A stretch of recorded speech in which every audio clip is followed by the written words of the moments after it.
Apologies for the lateness, everyone. I had to take care of Kenzo and make sure he was good as far as me feeding him and taking him outside and everything. A lot of responsibilities for the eldest son. So let's go ahead and get this started and out of the way. Well, not started and out of the way because, frankly, I can take as much time with this as needed. Good to see you, Ogata-san, as always. Let's go ahead and get this started, shall we? Yes, I love that. I love that. I love that screen transition where it just fades out. It's not just a screen and then it just jump cuts to me. It like fades in. Like I'm actually good at this. But yo, peoples, Kyushu92 here. It is the end of the month again, and as I have always done for I can't remember. How long have I been doing these reflections for One Piece? I feel like I've been doing them for a long time now. I can't exactly remember. Actually, hold on. I gotta mess with the mic. Well, not the mic, but the camera. So that way, when I sit back, you guys can see my head and everything. But I can't remember how long I've been doing these reflections for these One Piece chapters. It's actually been it feels like it's been a hot minute since I've been doing them. But to all those who know and those who don't know, at the end of every month, I do a reflection of the One Piece chapters that we get within each month. We got 3 chapters in November, which pretty much introduced Vegapunk to us, gave us so much more information about the scholars of Ohara, and pretty much set us up for a new adventure that the Straw Hats are about to get involved in. You were right about Thousand Year Blood War. Watch the first episode and it's so clean. Oh, Ogata-san. I would not steer you wrong when it comes to anime. And especially when it's this clean looking. Remember when Bleach movies were of this quality and we're getting them as episodes for an entire arc? The quality is going to be the same, pristine and clean throughout all the episodes. And I believe there's going to be 12 episodes for this current arc. I don't know if it's going to mean like another season, because I highly doubt they're going to be able to tie up literally everything that happens in the Thousand Year Blood War in 12 episodes. At least from what I checked on the Thousand Year Blood War, it has 12 episodes. I could be wrong, but we'll find out once we get more of these episodes. But we got 3 chapters for One Piece. Vegapunk introduced his knowledge, how his vast array of knowledge has become what it is, and everything it means for what Vegapunk knows, and what he tells the Straw Hats, and all the things that happen within. So, let's go ahead and get started. Let me not keep you waiting. So let's get started. And with chapters, we have chapters 1065, 1066, and 1067. So in chapters 1065, it's called 6 Vegapunks, and this is where Zoro and Brook are having a conversation with Caribou. And Caribou is already apprehensive of being on Egghead because it's a government island. And Caribou's all like, now hold on just a sec, fellas. I know I said I'd take a ride to anywhere as long as I got off Wano, but not here. This is a government island. And then Zoro, being all nonchalant about it, says, you helped our captain in Wano. Thanks. Get off now. And Caribou's like crying his eyes out thinking, you'll pay for this, mark my words. And then it cuts to the Straw Hats. It cuts to Sanji, Nami, and the rest of their crew members because Luffy, Chopper, Jinbei, and Bonnie are on their own, while Sanji, Nami, Usopp, Robin, Frankie are all traveling with one of the satellites of Vegapunk. They travel with Lilith and they go up this elevator. And she basically explains how different types of energy, different types of elements have been turned into energy that allows Egghead to run. So basically, she says that this island's power source is fire. Fire can be converted into all types of energy. And then Lilith also says, I've researched long what can be burned for energy. You know what? Let me do this. Have chat off to the side so that way I can commune with you guys while I'm looking through all of these things. Ah, the beauties of the pop-out chat feature. Yes, much better. Much better. I can see what you guys are saying, and I can continue on. And Lilith also says, I thought if only there was such a thing as an undying flame, we could create our own sun. Now, the thing that makes this interesting is the fact that undying flame is emboldened in this sentence. And the first thing that comes to my mind is basically the flames that are on the backs of Lunarians, namely King, because he can just basically keep that flame on his back just ongoing as long as he wants to, and he can shut it off whenever he wants to. But it's never been shown with King that that flame that's on his back, that he keeps on his back, ever goes out because he runs out of energy. Because the only indication that the flames ever go out is if he wants to turn off his, enhanced durability, which makes me wonder, like, how is that even linked to the flames? How is that even linked to the flames? How is it that having the flames on increases your durability, then turning it off increases your mobility? It's kind of odd, but yeah, Ogata-san, I was wondering, could this in any way be reflected and be an indication that Vegapunk has been studying the Lunarians to try and harness their power to have like an always a constant flame on their back as a source of energy to replicate it? And because Lilith says, I thought if only there was such a thing as an undying flame, we could create our own sun. So what's really wild about this is the fact that Lilith is so nonchalant. Lilith is so nonchalant about how creating Lilith makes it seem like it's easy to create a sun.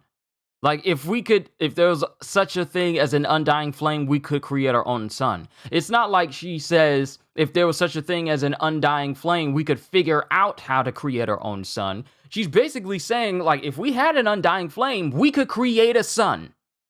An endless form of energy. I get reminded of Otto Octavius from the Spider-Man 2 movie when he would, like, literally the power of the sun in the palm of his hand. I get reminded of that, and it's like this renewable, endless energy source, which is the same thing that Otto tried to do in that movie. And here, now mind you, Vegapunk is a lot smarter than Otto Octavius. He is worlds smarter than Otto Octavius. You find out in the next chapter, but it's like the concept of creating a sun, and like your own sun, it's not like a far-fetched thing to someone like Vegapunk. The only trouble is like finding an undying flame.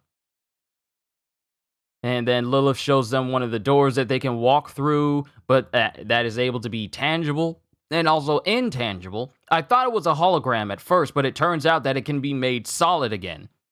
So somehow, Vegapunk has figured out how to create doors or pathways or even material that can become tangible and intangible at a command. Now, whether this is the effects of a devil fruit he's researched, because that comes into play later, it remains to be seen. But the fact that he's made it so that he can make doors that don't open, but can make it so that people can just pass through the doors, and then make them solid again so that it becomes immovable again, that's already a technological advancement, which we find out is basically stuff that he has reverse engineered from 900 years ago, due to the fact that every technological advancement he's ever done has come from 900 years. Now, the thing is, I'm actually skipping ahead of myself because this is the chapter that actually explains it. So as they keep going in further, they go past a room that has Seraphim number 4. And this new Seraphim, as we've been seeing, are all child versions of former warlords. We've already seen Mihawk, we've already seen Hancock, and we've already seen Bartholomew Kuma, who's currently with CP0, who is on their way to Egghead to kill Vegapunk and all of his satellites. They're basically coming to kill Vegapunk simply because he knows too much. We find out later, in the later chapters, why it reinforces the idea that he's being killed in order to kill them. He's being killed in order to, by CP0. Sorry, I get my words mixed up because I looked at one panel of Jinbei. But they walk into a room with Jinbei, young Jinbei, but he's also as big as Jinbei. Now, the thing is, I did not mention this during my initial reaction, But I didn't notice that this child version of Jinbei is the same size as an adult Jinbei. All the Seraphim have been child versions of those warlords, but they had like Lunarian DNA and certain elements to them that are like classic pacifistas in them, but they're all child versions. And we've seen what a child version of Jinbei looks like, and the fact that it's about the same size as Chopper when he's in his hoof point now, or his walk point. But this version, the Seraphim Jinbei, is as big as adult Jinbei is right now. And all the Straw Hats are surprised to see him because they haven't seen the Seraphim before.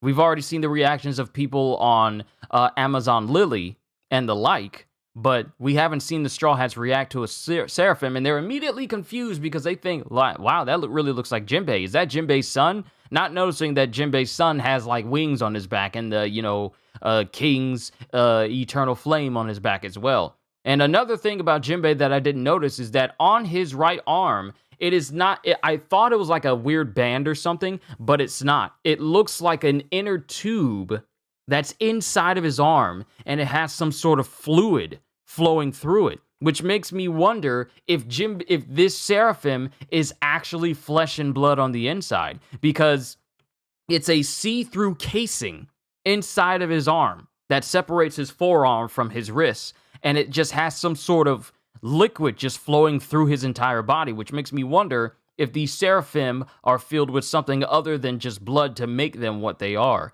Because, well, frankly, we haven't seen any Seraphim actually be injured. So it's kind of curious. When King was young, he was half the size of Kaido, like 11 foot 12. Yeah.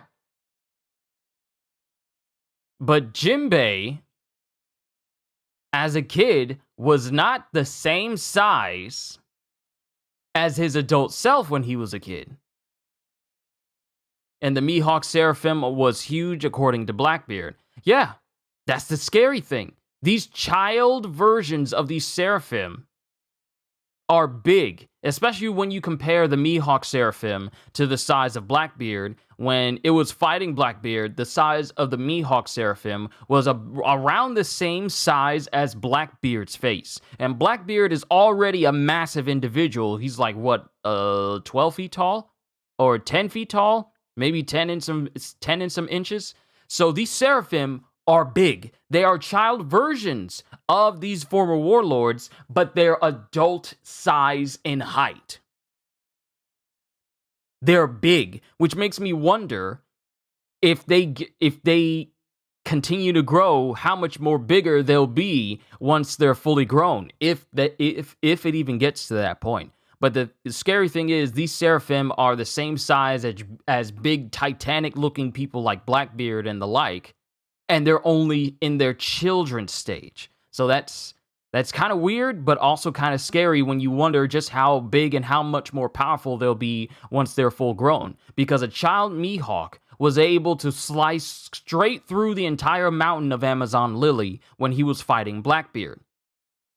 And that's his strength as at his child stage. So it's weird. So they see Jinbei, they see the Seraphim Jinbei, and this Seraphim Jinbei gets up and immediately holds up his hand like it's a pacifista, and it blasts the Straw Hats, and everyone gets on the defensive. Maybe when they're older, they will reach King's height at like 20 foot 1 inch. Maybe. But my thing is, they're already monstrously strong to the point where Blackbeard had to be on the defensive. And this is a man who has 2 devil fruits. 2 monumentally destructive devil fruits. And it caused him to, hockey up and actually have to defend himself. So it makes me wonder just how strong they'll be if they're allowed to get to the teenager and then adult size. It's kind of scary. Imagine, because they're pretty much the reasons why the warlords are pretty much obsolete. They're just basically pacifista, but with the power and strength of the former warlords. And this is exactly what the world government actually wanted. Sure, they had some pirates in their employ, but they were also pirates, so I'm pretty sure the world government was looking for reasons to obviously replace them. So what better way to do that than to still have the same warlords, but make them so subservient to them that they're basically just like how Akuma was when he was pretty much under their control. That's pretty much what the world government wanted.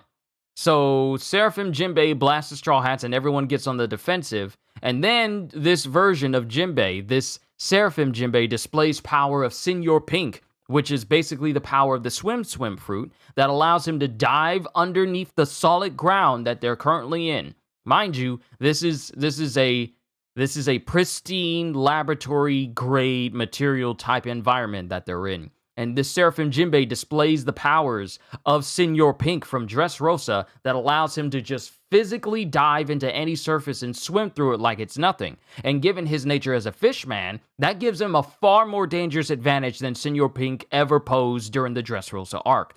Because fishmen are strong when they're swimming, when they're in water. And since this devil fruit power allows him to function in any environment like he's in water, he's at a significant advantage. It remains to be seen if he can use Fishman Karate inside while he's swimming through a surface. It remains to be seen if he can actually do something like that. But what we see him do is he dives out of the water and grabs onto Nami.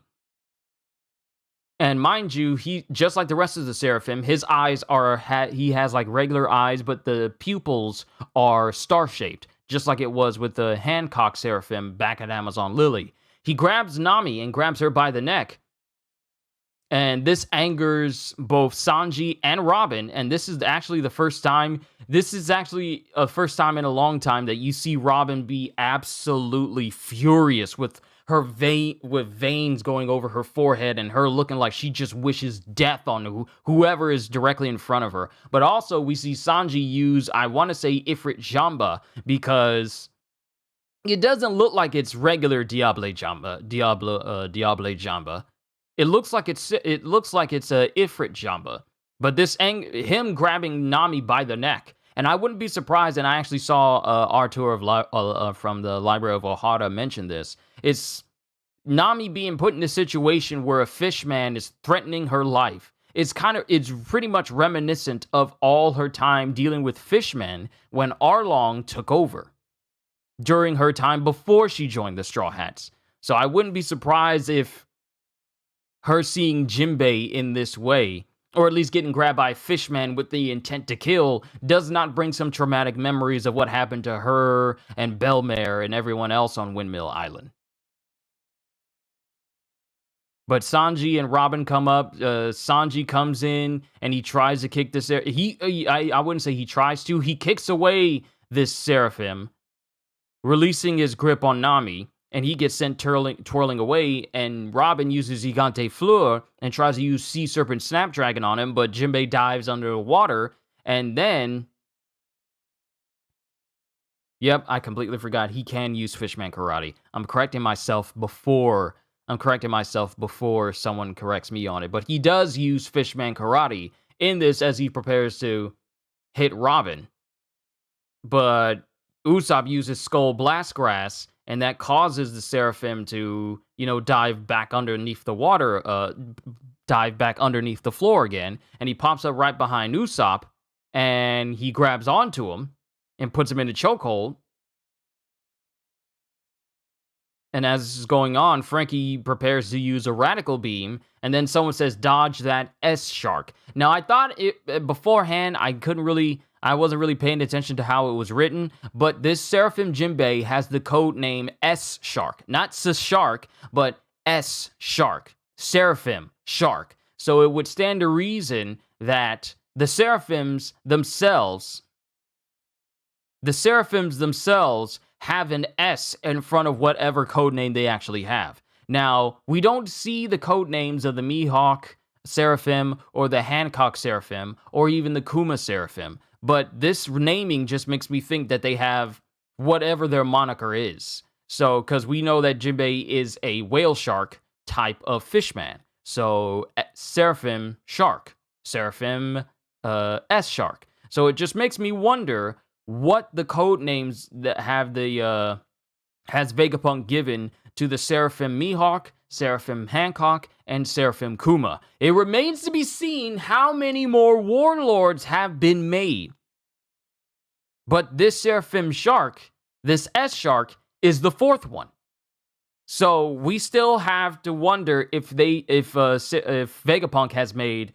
Also, hey CJ, how you doing? You doing good? Good to see you. It remains to be seen if Vegapunk has created a Seraphim of Doflamingo, Gecko Moria, Crocodile, and maybe even Blackbeard. Also have to take in consideration Law and Edward Weevil, and maybe even Buggy. These are all people who were a part of the Warlords that we have not seen Seraphim of yet. But seeing as how we already have 4 former Warlords who have been turned into Seraphim, I wonder how far that reach has gone. But Frankie uses Radical Beam, and we're introduced to Edison the Thinker, the third satellite of Vegapunk, as he's basically just watching all this stuff going down.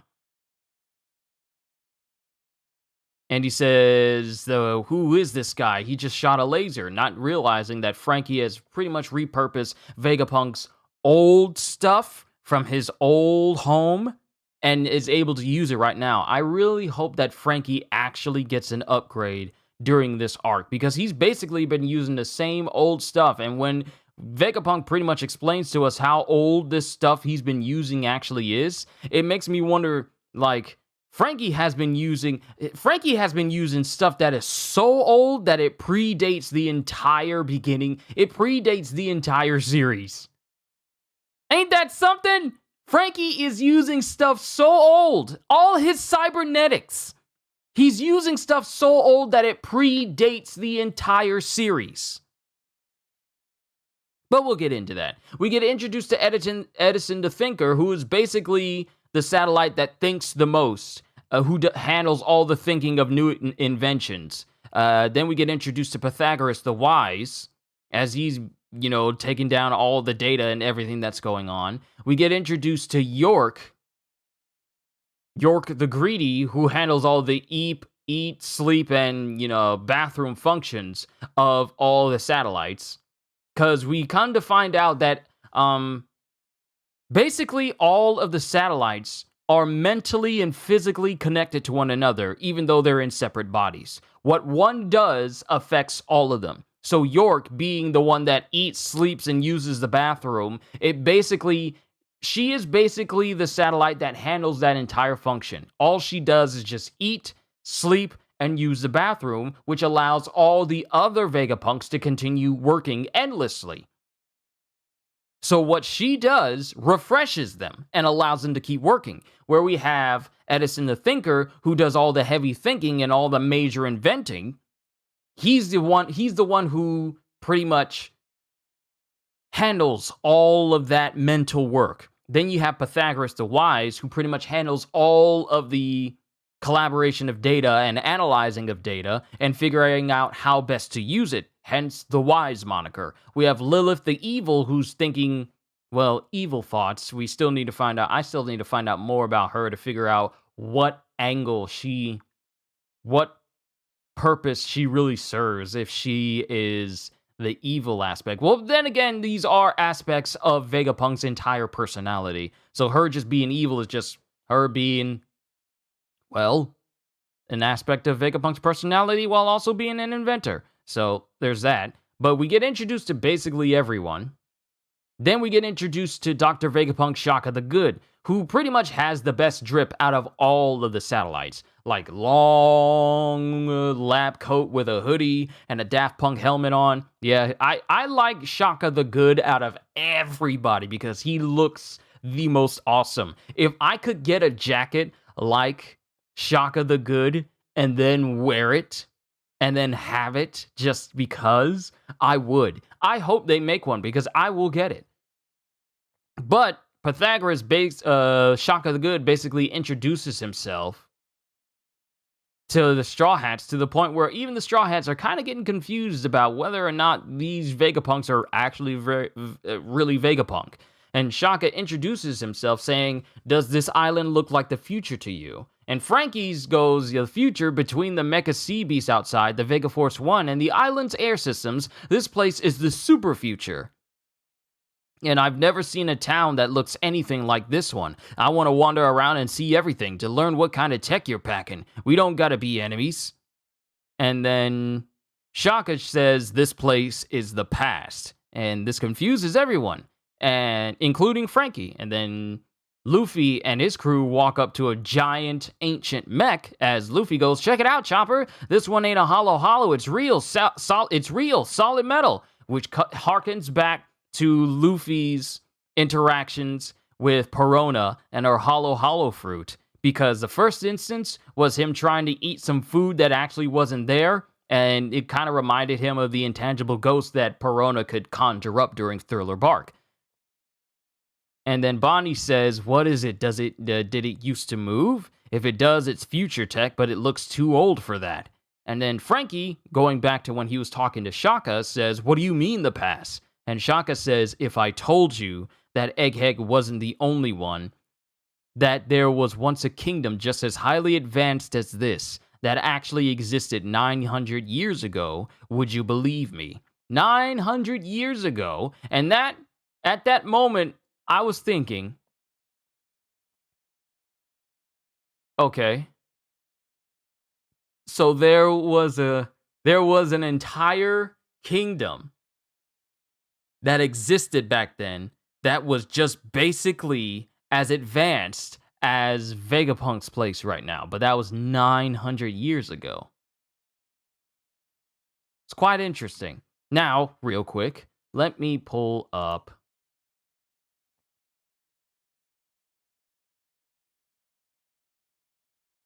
165. We've gone over the notes of this, I believe, whenever I did my initial reaction of it.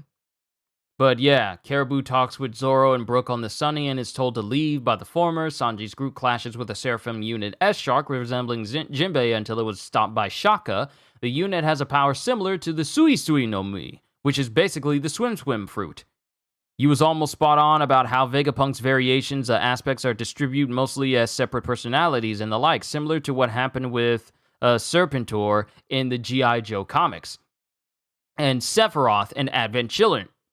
Yeah, with Kadaj and those three aspects. They were all aspects of Sephiroth before Kadaj combined like the materials of Genova into himself in order to allow Sephiroth to take like a physical form during Advent Children.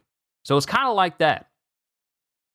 But with Vegapunk's case, he's learned how to make it so that even though all of them are mentally linked with one another, only one body handles the more physical demands of a human body when it comes to sustenance and, relieving oneself and also getting rest as far as sleep is concerned. Vegapunk's figured out how to make it so that only one body does that and handles that and nothing else. And it allows everyone else to continue working because, think about it, that's actually incredibly smart. If you were to separate your personality into separate bodies and then have one body handle all of the bodily needs that a human needs in order to survive, it basically allows all your other personalities and bodies to function without having to worry about being put in that same situation, which essentially allows you a tireless workforce.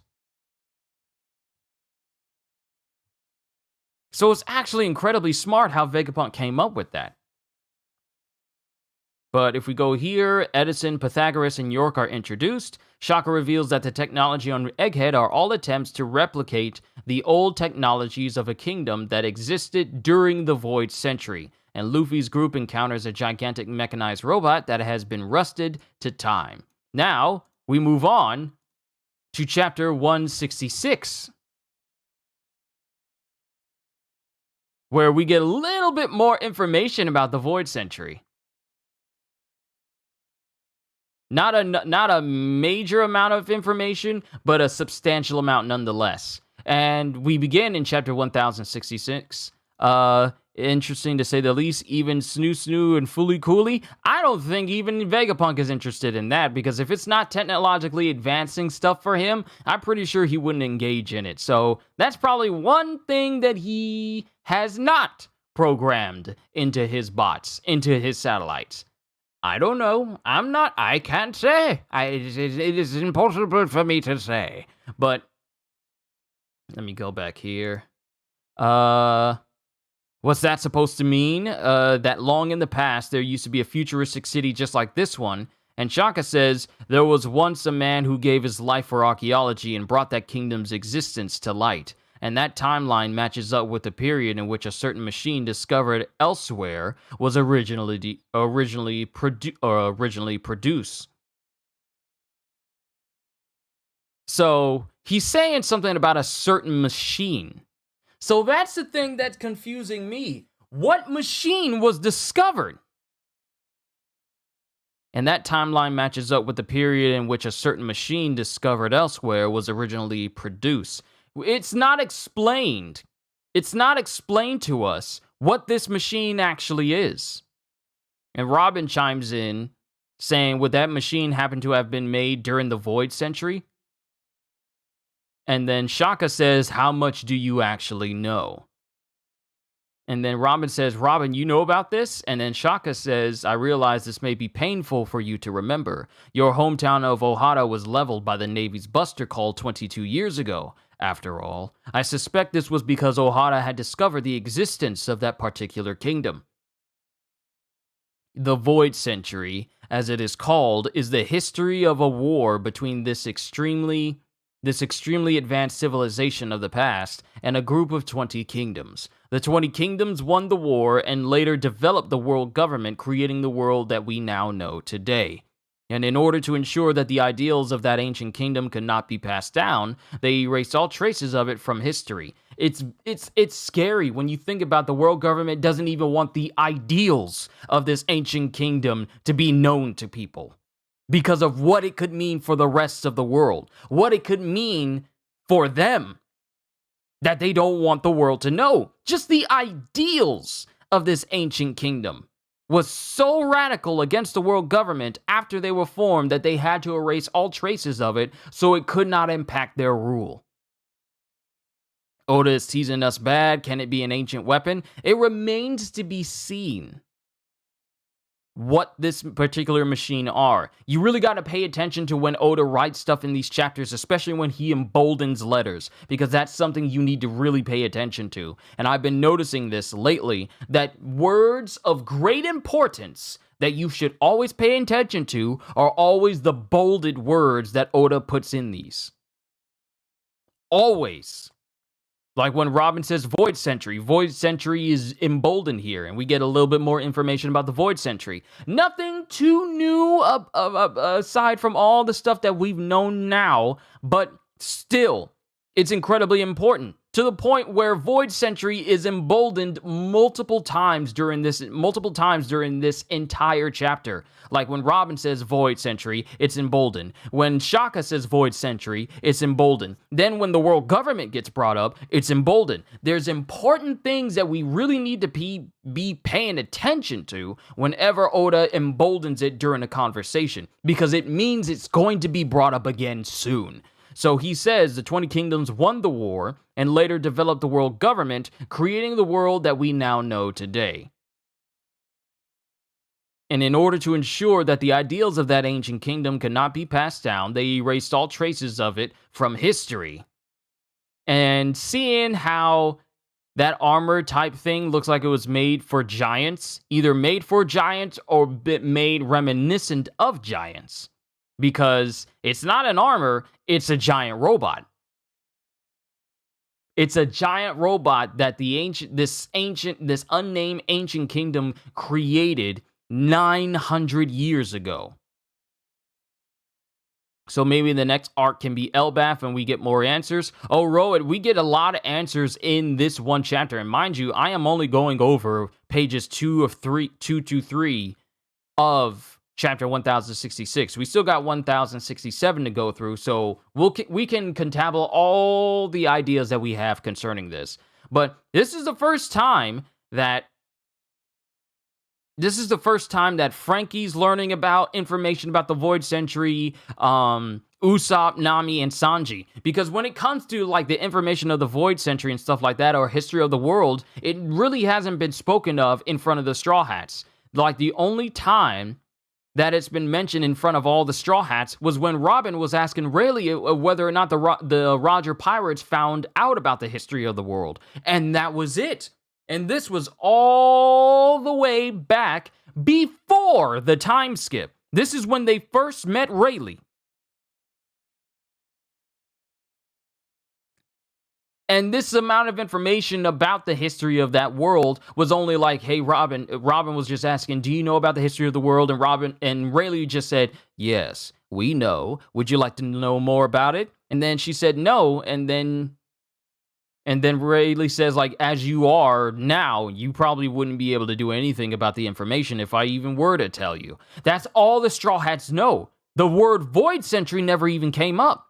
But this is the first time that the Straw Hats are learning about this hidden history of the world that basically anyone who ever finds out winds up dead. And this is mind-blowing news to them, because all they know is the world that the world government has created. So imagine, this is the Straw Hats who see absolutely crazy things every day, but finding out that the history of the world, that there existed something before the world government, and the world government made the world what it is today. Imagine how mind-blowing that amount of information can be. Finding out that the world you know of today was pretty much a lie that was made up by the ruling body of the entire world. Imagine that information being told to you. And then Sanji says, hang on a second, Vegapunk. Doesn't that mean that everyone who's learned about this will be eliminated? Yes. And this shocks everyone, because now they realize they're in a very dire situation. Them just being told that the world government waged a war against an ancient kingdom that existed 900 years ago, and then won that war, and those 20 kingdoms that came together to be the world government, just that amount of information, just that amount, punishable by death, just that amount. And Usopp is trying to forget it because he's a scaredy cat, and Shaka continues going, but Nico Robin, if Ohara was indeed wiped out over this theory, wouldn't that mean that the government has essentially admitted that it is true? Exactly. That's how you know that there's something suspicious. Because if this information wasn't true, why would the world government go to the extent to completely eradicate the island of Ohara?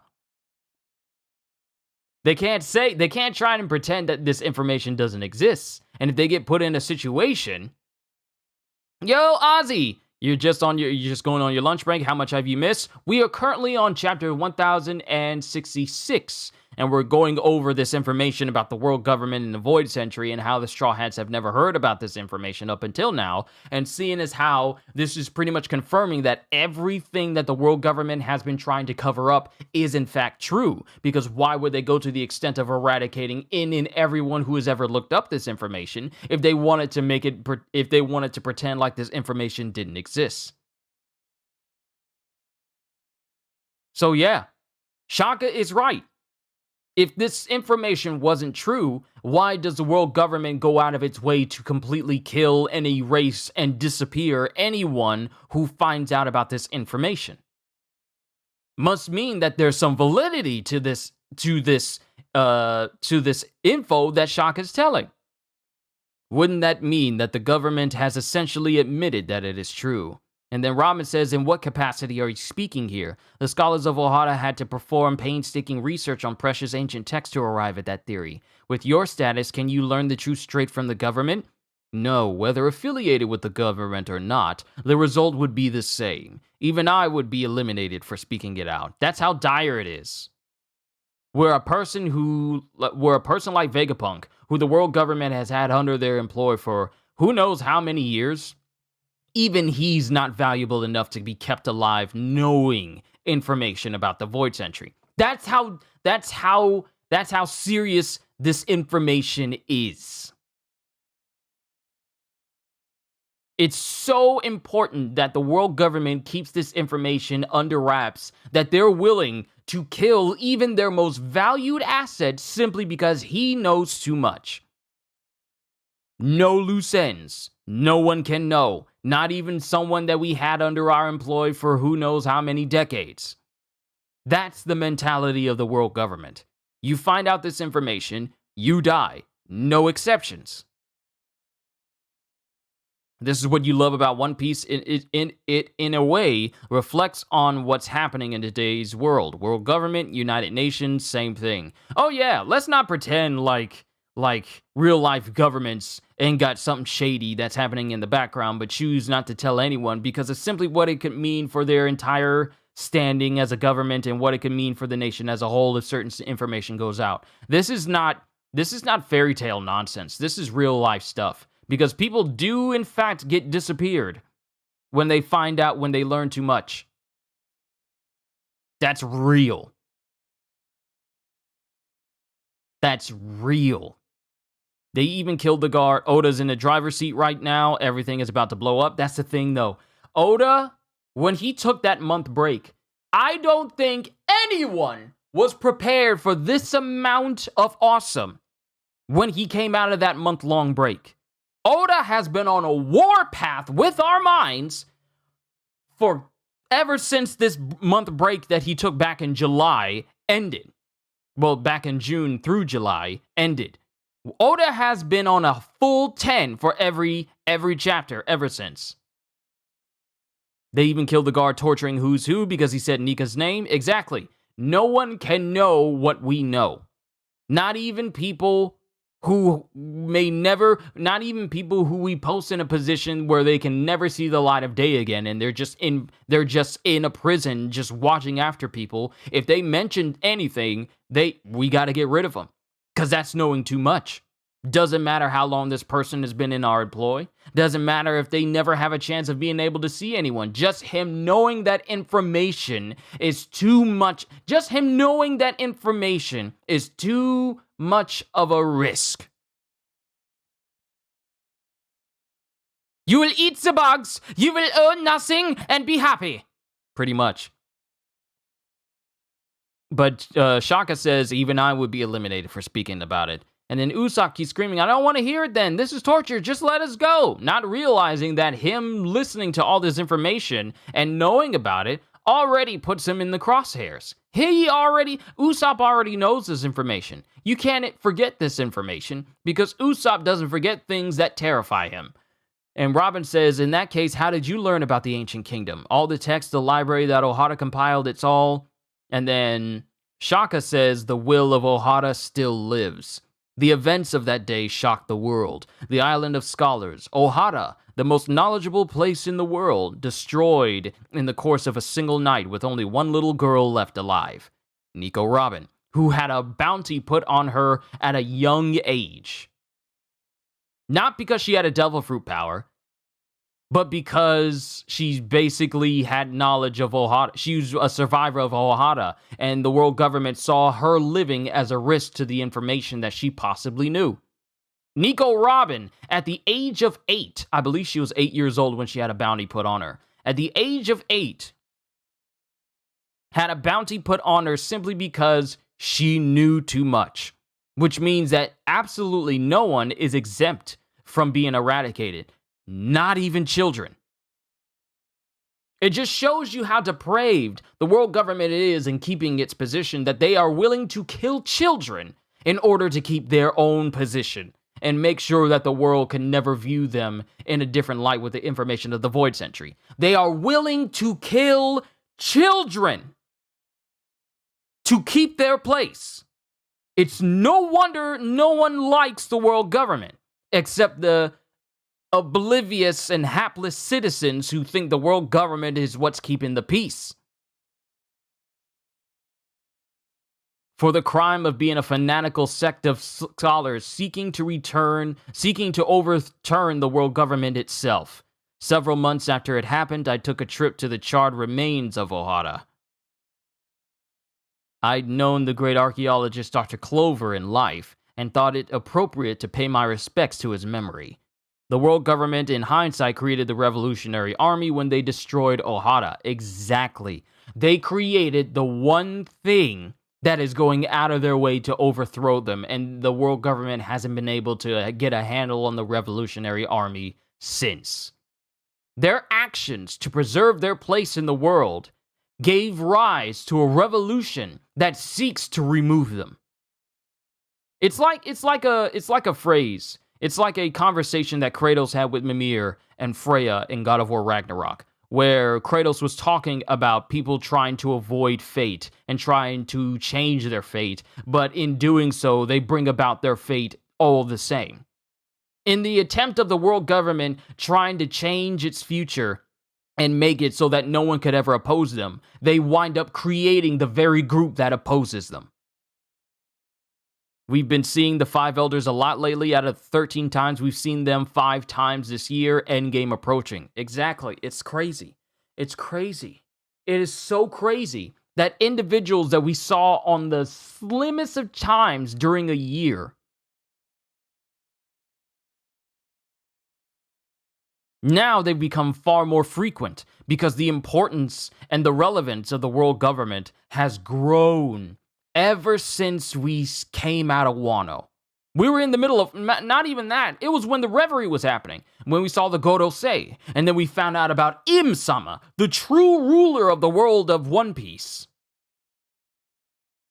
Then we find out all this different information. We got some sort of national treasure that's underneath Marijois, which is like a giant straw hat, still wondering what the significance of that is, even after all this time. Then we got all this information about the Gum Gum fruit, formerly known as the Hito Hito no Mi Model Nika, and how the world government was trying to get their hands on it for 800 years. And then all this information about the Void Century that we're finding out more and more about. We're finding out more and more about the world government and the lengths they are willing to go through in order to ensure that no one can ever oppose them. So much information about the world government and Marijois and the place they have in this world. We've been getting so much information. This really is endgame territory. Now, it's going to be a hot minute before we reach the end of One Piece. And when I say hot minute, I mean hot minute. It's going to be a while. But all this information that Oda is giving us now. Imagine going back to the beginning of One Piece and understanding everything. It's like being in Satoru Gojo's Unlimited Void domain expansion, but you're able to process everything that floods your mind. That's how it's going to be when we get to the end of One Piece and we look back at the beginning of One Piece, which I will be, because trust me, I got all the volumes now. I have no reason not to be able to go from the beginning all the way to the end of One Piece now.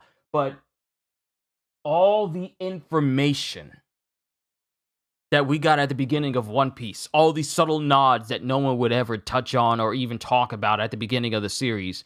Imagine having all the information we have now and going back and seeing all these references that Oda had in front of our faces that we can finally understand. But continuing on, Shaka pretty much confirms that Vegapunk knew Dr. Clover. They were good friends. And it's told that he was an adventurer who obsessed over the Void Century and traveled the world in search of rare texts. Clover was arrested by the Navy and broke out of prison 10 whole times. It made him the most famous archaeologist in the world. Now, my thing is, it doesn't necessarily say that Impel Down was the place that Dr. Clover was, the Professor Clover was actually imprisoned in, but I can't imagine any other place for him to be imprisoned inside.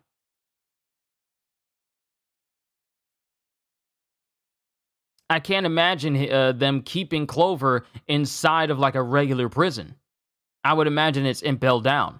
But for him to be breaking out of prison 10 times? I believe that's more than even Shiki the Golden Lion. If Impel Down is in fact the place where he was imprisoned. Same here. I lost count of how many times you've reread every volume that you've owned just in case you've got names of characters. Oh, y'all know me. I forget names on the regular. Y'all remind me of names that I forget of, including events that I forget of as well. I forget as well. I don't know why I said forget of. Me and my grammar this afternoon. It made him the most famous archaeologist in the world. Eventually, other scholars were drawn to him and his quest, and Ohara became a sacred land for archaeology. Their brilliance was the cause of their tragedy. I set foot on Ohara where even the tree of knowledge had been burned to the ground, and what I saw stunned me. The lake in the center of the island was full of a massive collection of books and papers of all kinds. I suspect that as the Buster Call burned down the island around them, the scholars of Ohara made their final stand and died protecting the fortune they wished to leave behind for the future. Ignorant soldiers would not have the ability to recognize the value of what they were seeing. Ohara won. See, this is where the world government messed up. They messed up thinking that all it takes is for you to eradicate someplace and then the problem's gone. That's the case with Ohara. That's the case with the Lulusia Kingdom, which they completely wiped off the map. But they think that that's all it takes for them to remove anything that's in their way. They're not thorough.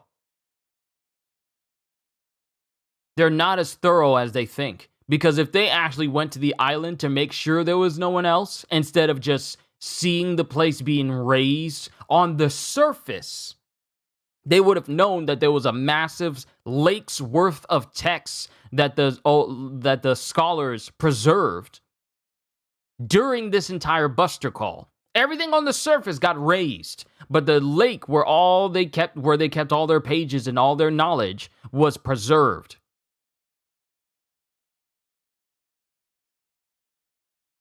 If they were actually thorough, they would have been able to eradicate all this stuff. But no, all they thought was, you know what? Just send a couple of Navy ships, bombard it completely until you see no one moving and the whole island is on fire, then go home. That's pretty much what they did. If the Navy and the world government was as thorough as they thought they were, we would not be having this conversation about Shaka saying how Ohara won. Because Ohara really did win. Because its will lives on. Because all the texts that the scholars have preserved over all this time, that still exists. Which means that all the efforts that the scholars went through, the years that they dedicated to studying poneglyphs and how to read them, and learning about the Void Century and all the knowledge that's kept within, that Vegapunk knows, all that stuff, still there. Despite the world government's best efforts to cover up and erase the best chance of people finding out more about the world government and its history, they failed. Vegapunk just says, ignorant soldiers would not have the ability to recognize the value of what they were seeing. Ohara won. Because he's right. Because the world government doesn't hire smart people. It hires brute force. Because they functioned essentially like the Galactic Empire. Strength through numbers, not through intelligence. Sure, you have some people that are smart, but their vast majority fighting force is full of blunt instruments that they just throw at something and just hope it eradicates it. They couldn't care less about the lives of their soldiers. Look, they had a Kainu just straight up burn a man alive simply because he didn't want to fight in a war and wanted to go back to his kids and his wife. His family. And he was just killed right there on the spot for being a coward and not fighting. The world government likes people like that. It likes people who will mindlessly just follow their every order and give up their lives, our hearts and souls to the cause. Just basically give their life for the world government for nothing in return. The world government does not pride itself on being smart. It prides itself on being dangerous. The saying goes, don't start something you can't finish. The world government messed up big time. Yeah. They had like the more you mess around, the more you're gonna find out. The world government didn't mess around enough, and now they about to find out that they literally were not thorough enough to eradicate everything on the island of Ohara. When I saw and understood what had happened, it left me helpless to stop the tears from coming. And then it cuts to Olvia as she's talking to Robin, and Robin is shaking and actually trembling and tearing up, thinking that all the efforts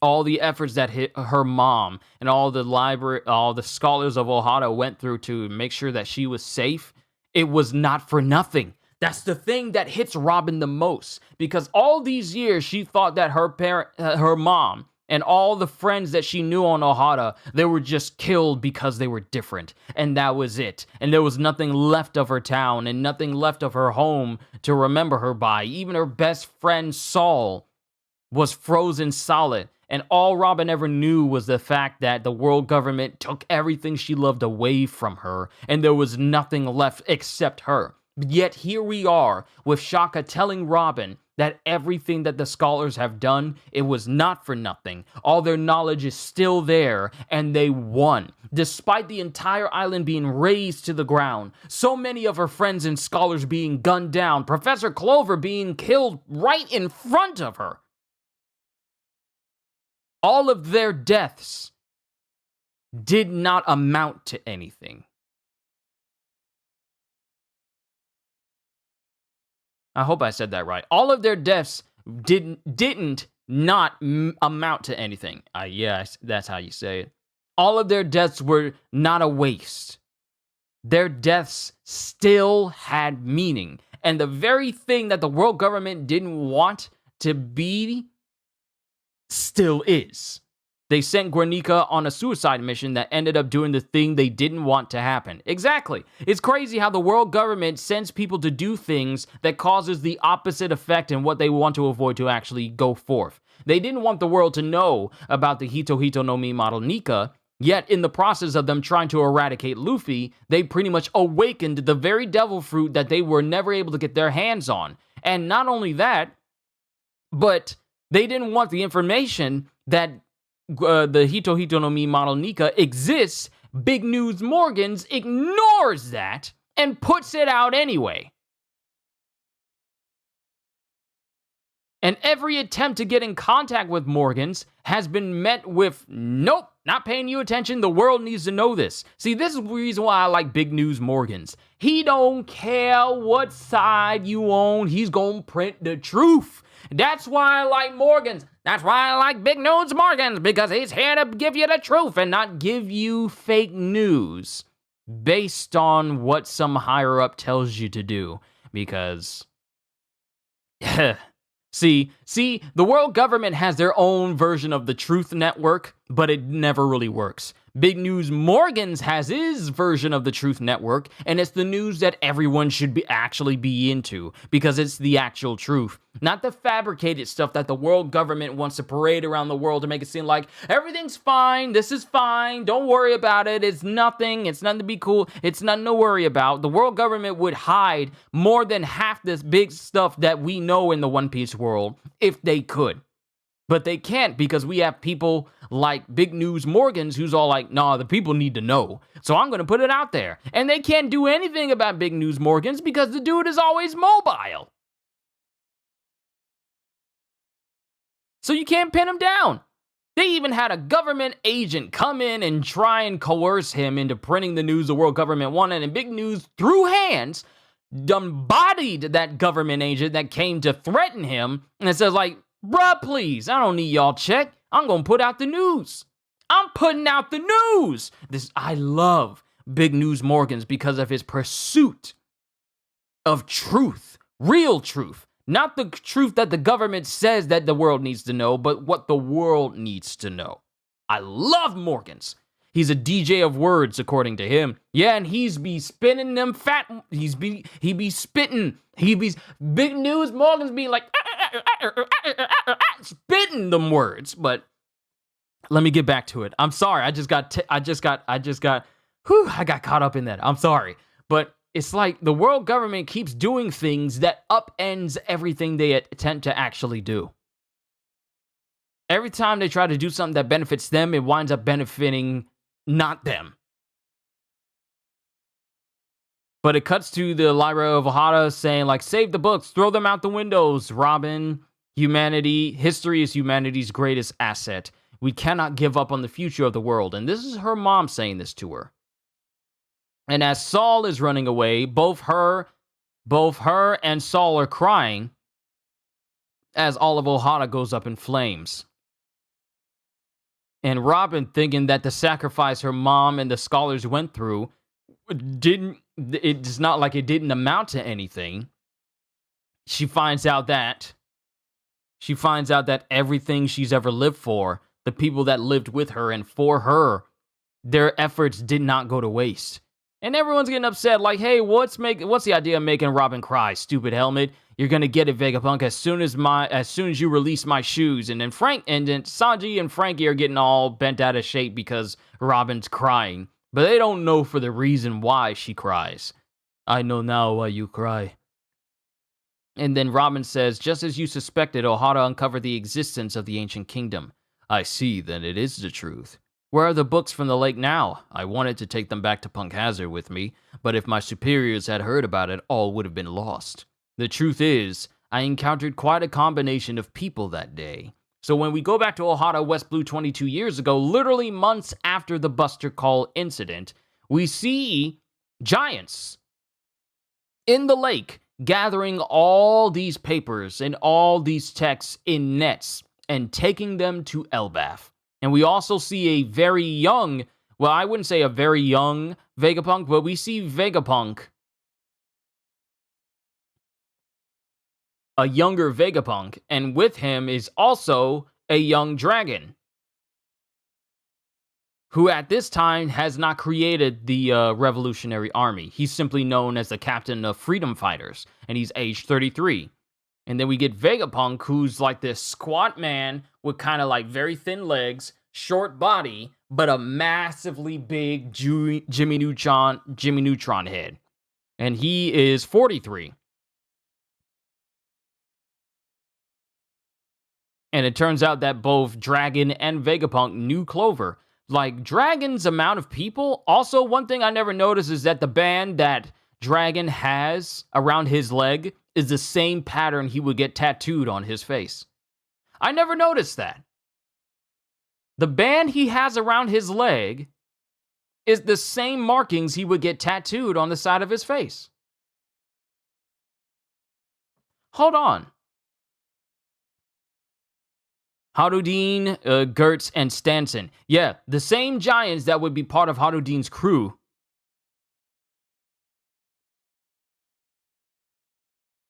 Hold on, have I been saying Harudin's name?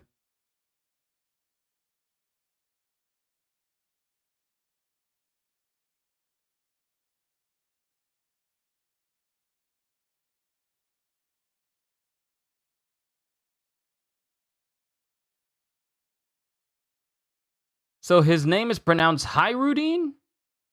Because the Romanized name is Hairudin. Harudin? I always thought it was pronounced Harudin.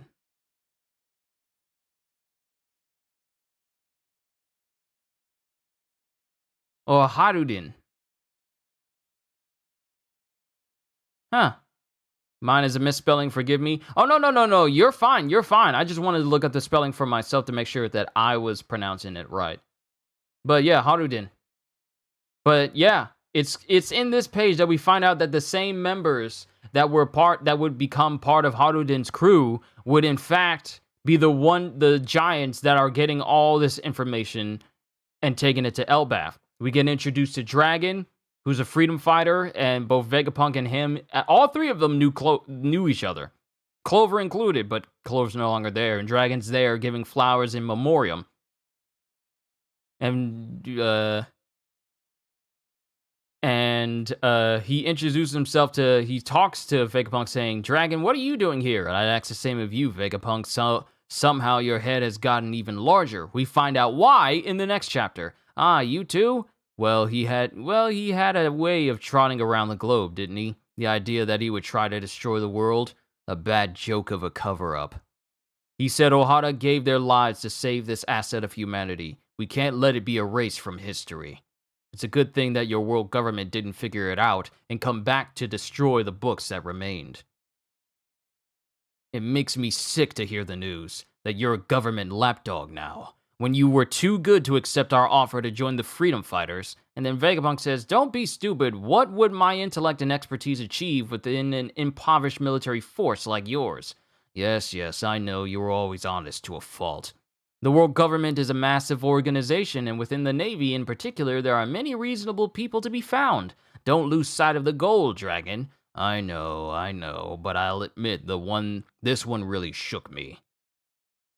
And here's another thing where it says, they've come, are you curious about these giants too? They're not thieves, I already looked into it. They've come from Elbaf, it seems, and they know what these books are down there, and they know what those books down there are worth. Their captain was a strange man, all covered in bandages. For the crime, and then we find out that this person is in fact Jaguar D. Saul, which means that he did in fact survive the events of the Ohara Buster Call, the Ohara incident. He survived. He's alive, but even Vegapunk has no idea where he is right now. But the fact that Saul is alive, that's already a big, massive thing for Robin. But Dragon continues saying, for the crime of speaking their mind to the cruel, unfair force that is the law, a group of powerless academics was obliterated by extreme force. But I will create a military force that can actually fight back. That military force is later known as a revolutionary army. You will, despite your hatred of war? Just watch, Vegapunk. I'll change the world. I'll see to it that Clover's death and Ohara's will don't go to waste. And then Shaka continues this story saying, before that year had ended, he joined with Emporio Ivankov and Bartholomew Kuma to create the revolutionary army that now shakes the world to its core. So Kuma and Ivankov were along with Dragon, were the founding members of the Revolutionary Army. It's not a matter of like they all joined at different points. No, those three people started the Revolutionary Army, which is why they're all so close. Because they started this entire organization.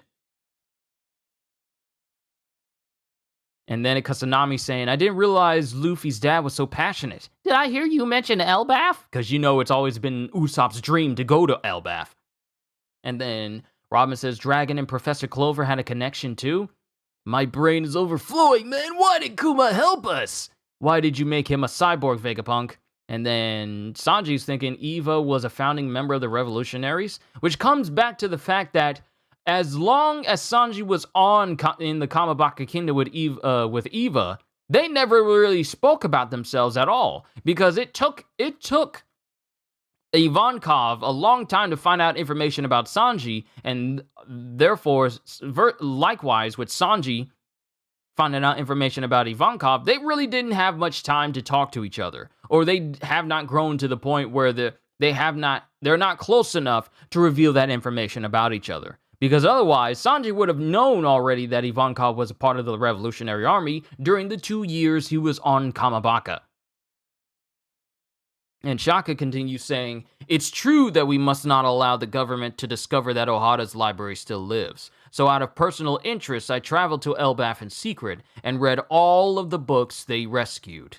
In other words, all of the world's mysteries that Ohara deciphered are right here in my brain, where I have carried on the great work of researching them. So basically, everything that Ohara knows, Vegapunk knows. If it wasn't for the scholars of Ohara, Vegapunk would not know half the stuff he knows right now.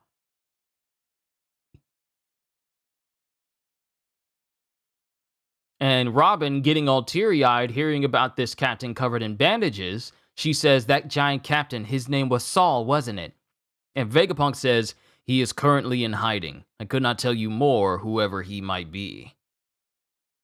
And then Robin just closes her eyes, and, you know, like with a quivery lip and just tears coming down her face, she's extremely happy to know that a person that went out of his way to rescue her, keep her safe, and even teach her how to laugh and be happy, and that there's going to be friends that go out of their way to have her back and be there for her. It's a comforting feeling to know that that man that did so much for her life is still alive. Because the last she remembers is Kuzan freezing him solid and her thinking that he died that way. That's what a lot of us thought.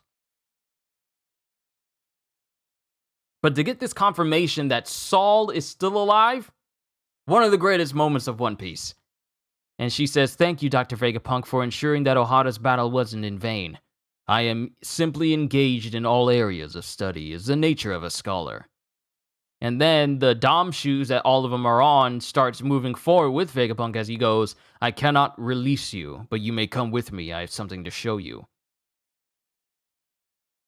And then it cuts to the big mech where Luffy and company are, and something starts to resonate inside of the robot, and it shows a man kind of partially stuck inside of the robot. And as Luffy pulls him out, Bonnie gets upset as it turns out that this little small man that was stuck inside of this robot is the OG Vegapunk. All the other ones we've seen up until this point have been satellites of his mentality, his mind, his personality split up into different separate bodies. But we have the OG man himself in front of Bonnie, Luffy, Jinbei, and Chopper as he's introduced as Dr. Vegapunk, the smartest man in the world, SSG Navy Special Science Group leader. And already, Bonnie already has like a bone to pick for Vegapunk due to what he did to Kuma. But the fact that he's introduced into Luffy right here and there. This is the one person I'm glad is still alive. Now Robin has somebody to go home to so to speak. It is. Because Saul is pretty much as important to Robin's childhood and life as her mom and Dr. Clover and pretty much every scholar on Ohara. So knowing that at least someone from her past, a good person from her past that did so much for her in a positive way, has still survived and he's still alive, she now has a reason to. It's like I wouldn't say she doesn't have a home to go home to, but she has someone from her old home that she can talk to. Now, wouldn't it be something if Captain Yorkie was still alive? Possibly. I don't know. But that's pretty much the end of that chapter. Hold on.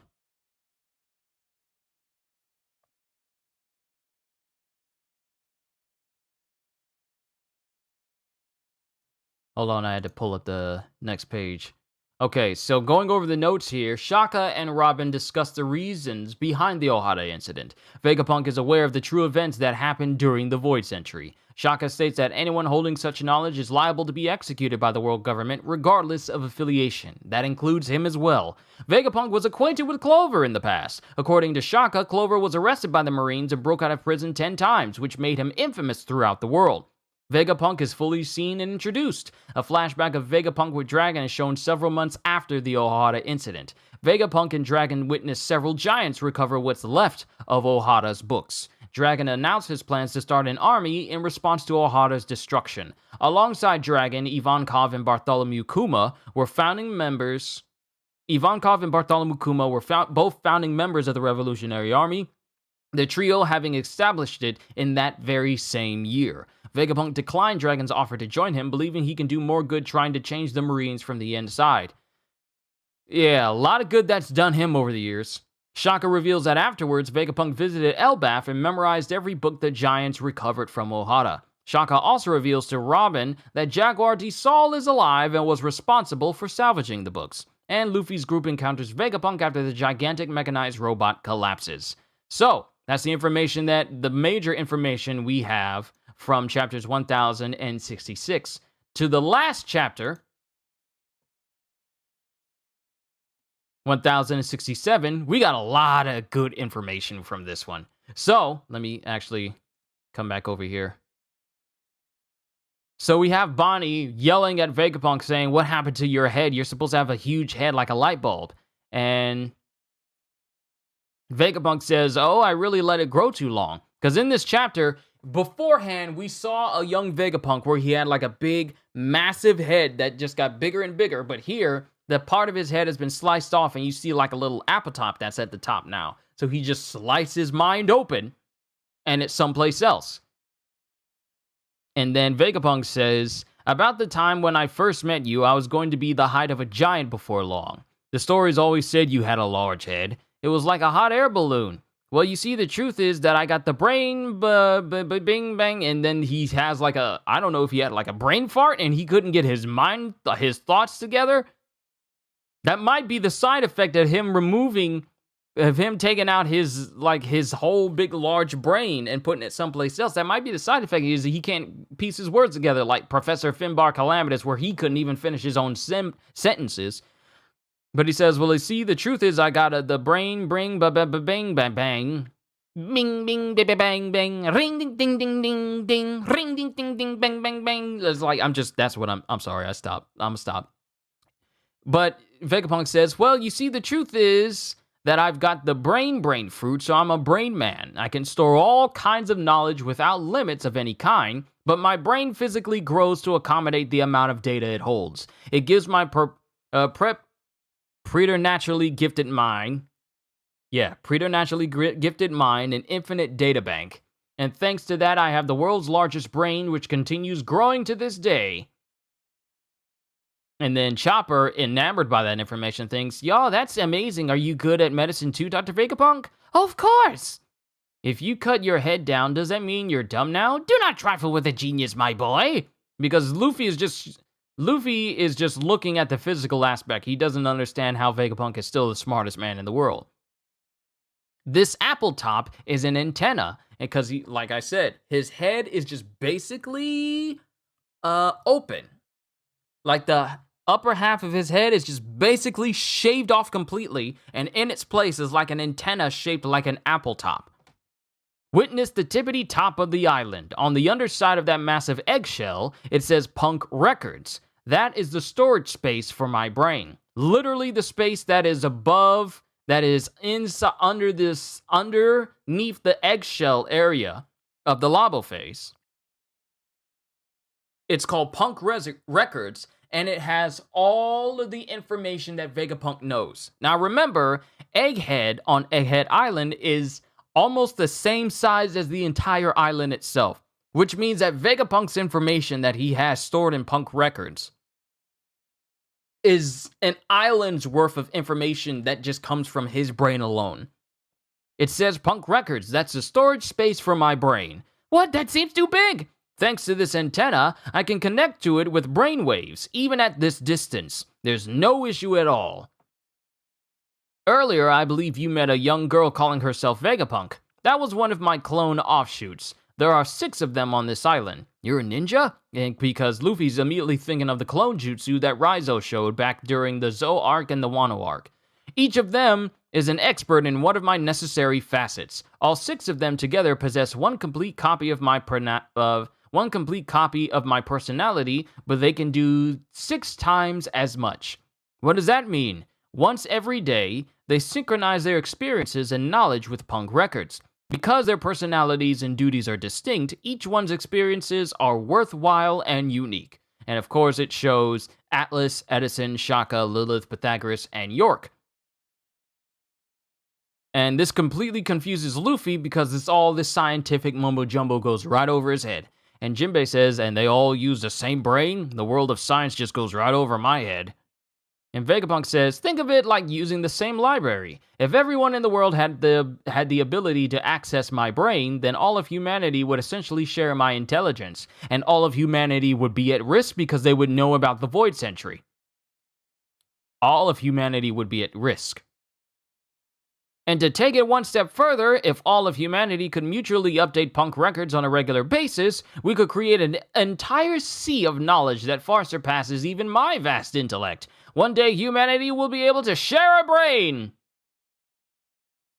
And then Chopper is still jumping at the possible news of medical knowledge, about all the medical knowledge that he could possibly learn, so he can finally fulfill his dream that he stated to Dr. Kureha and Hiruluk about trying to find a cure for every disease on the planet. I mean, when you think about it, Chopper is already on his way to discovering something like that, or at least being able to create something like that on the fly, due to the fact that he interacted with two diseases that were made specifically by Queen that is on no other place but Wano, and he came up with a cure for both. So Chopper does have what it takes to create this cure for any disease. It takes a little bit of time, but given how quickly he was able to find a cure for the mummy virus from the playgrounds back in, Udon, and then the Oni rounds, he found a cure for that back on Onigashima, and how quickly he found that.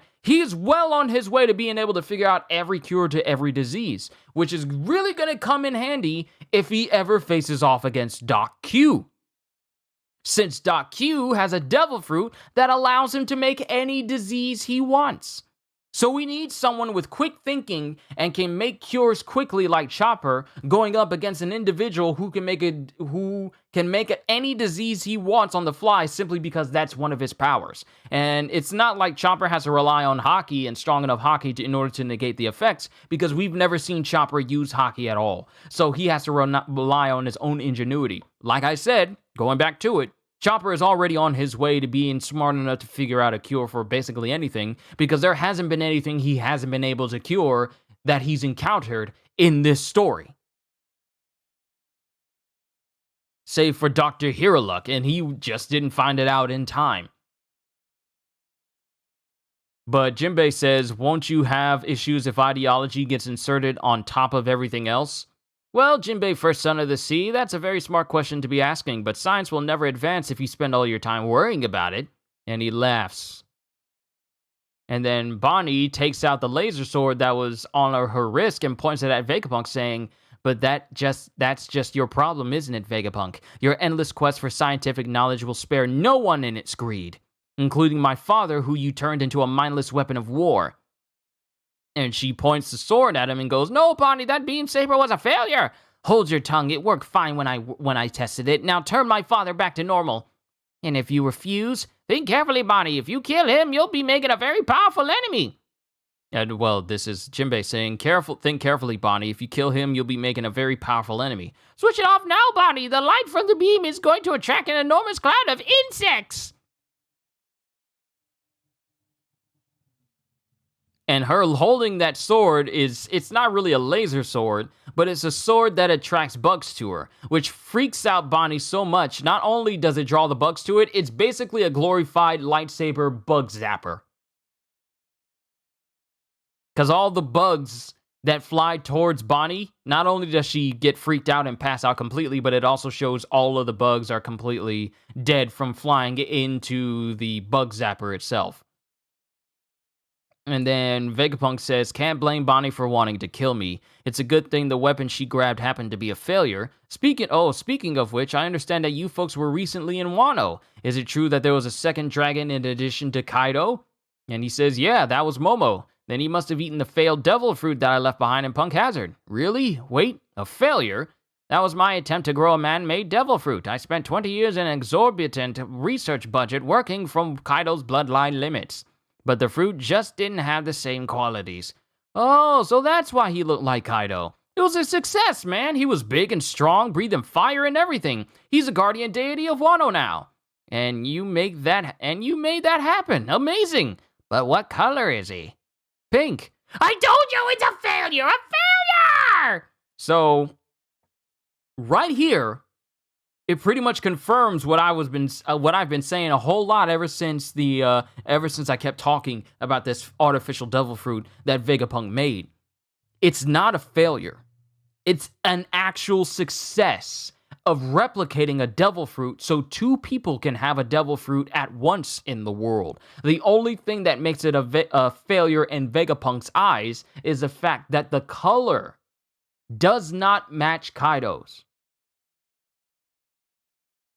Vegapunk has just shown that you can make a replica of a devil fruit and allow two people to have that same power in the world. It's a possibility. This literally changes everything about devil fruits, and we still don't know how they work. But before anyone starts saying, like, what did they start mass producing devil fruits? Remember, this one specific Uo Uo no Mi clone, which is basically what it is, the dragon fruit model, what is it? Fish fruit model Azure Dragon. It's a success, but it also took 20 long years and an enormous budget in order to recreate. And even then, it was still seen as a failure simply because it didn't have the same color as Kaido.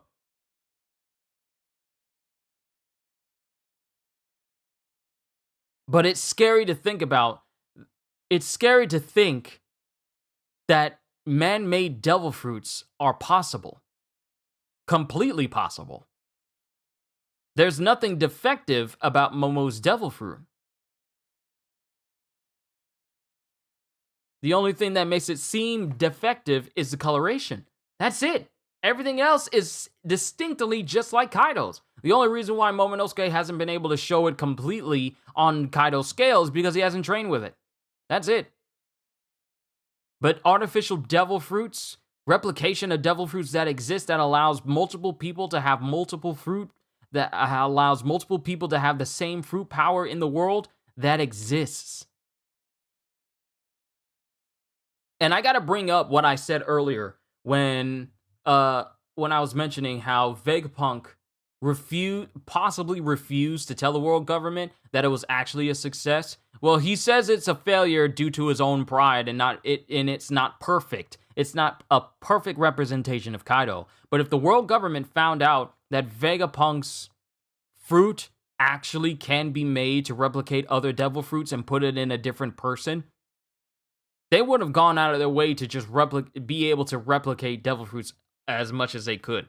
And think about it. This is information that the world government could put to use for their own nefarious ends. Because imagine if Vegapunk told them that it was a success. The color's different, but you can still replicate devil fruit powers in another person.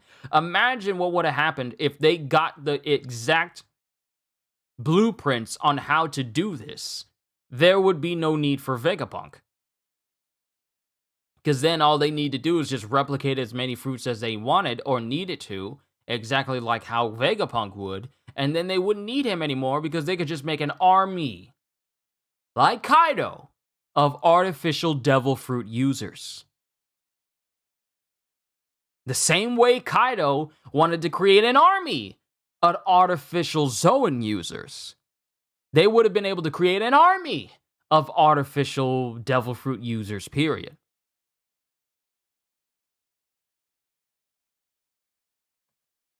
The more I think about it, the more I wonder just how much Vegapunk has held back from the world government in terms of information. I'm just saying. I know it sounds like I'm rambling, but it's just like, I gotta get these thoughts out of my head concerning these chapters. But he says, what about this robot then? Luffy says, did you build this too? Make it move? No, I did not. This is the legendary Iron Giant that is said to have attacked Sacred Marijois about 200 years ago.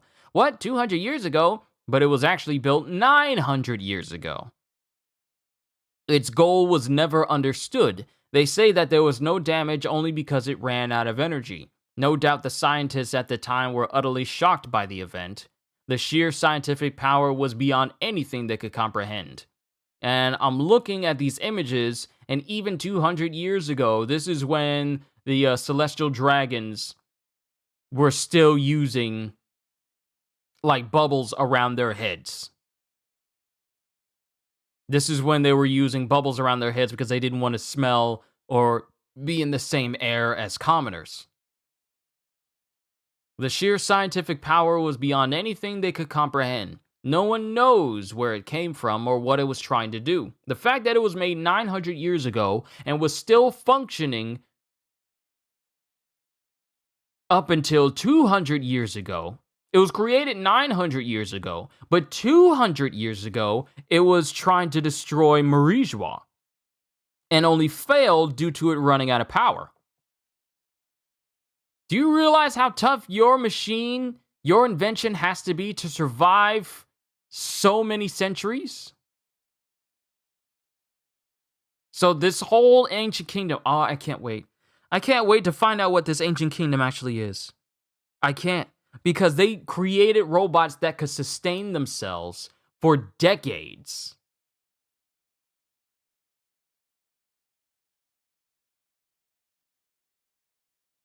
Lunch break over? All right, Ozzy, take care. Enjoy yourself. Stay safe. I'll catch you on the next one. But it just makes me wonder just how hardy these inventions from this ancient kingdom actually is for this robot to be built 900 years ago and then work towards attacking Marijois 200 years ago. For it to have a power source that would allow it to basically function up until that point where it tried to attack Marijois but stopped because it ran out of power. Hundreds of years running on one power source, and only then does it run out of power when it tries to attack Marijois. The world government ordered it to be torn down and destroyed, but curiosity prevented the scientists from carrying out those orders, so it still rests here and the government is none the wiser. I'm impressed that you found your way here. The route from the town should have looked like an impassable wall. I don't know, we were in a rush and we got discombobamated. Yeah, we just wandered here. We were whatever he said. Well, I'm sorry to hear that. And it's the Straw Hat, and it's the rest of the Straw Hat crew with Shaka, who's looking at the area where OG Vegapunk actually is, along with Luffy and his crew. 200 years ago, that was the year when fishman discrimination became an issue. So you're saying that robot climbed its way up the red line? Most likely, yes. I built the Vega Force 1 using that robot as a guide. But there are aspects of it that even my scientific power is unable to recreate. It is hard to believe that this mechanical soldier was built 900 years ago. What can't you recreate about it? Its dynamic power source. In the past, they had a power strong enough to rewrite everything we know about the world today. Nuclear power. I'm not going to say nuclear power, but the fact that this ancient kingdom way back when had power that the world government does not? And the only way that they can make sure that they were the ones ruling the world was to completely eradicate this kingdom and then wipe away any information about it because the ancient kingdom itself was just too advanced. But at the same time, it makes you wonder, how is it that an ancient kingdom this advanced, that no one else has been able to replicate, not even the world government, how did it lose? A technologically advanced civilization where the technologies are being used today, even though they're 9 centuries old, how did they lose?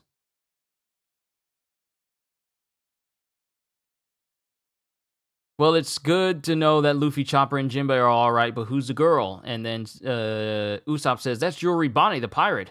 But I thought it was a little girl who got shipwrecked, because they don't know about Bonnie's power to alter her age and size.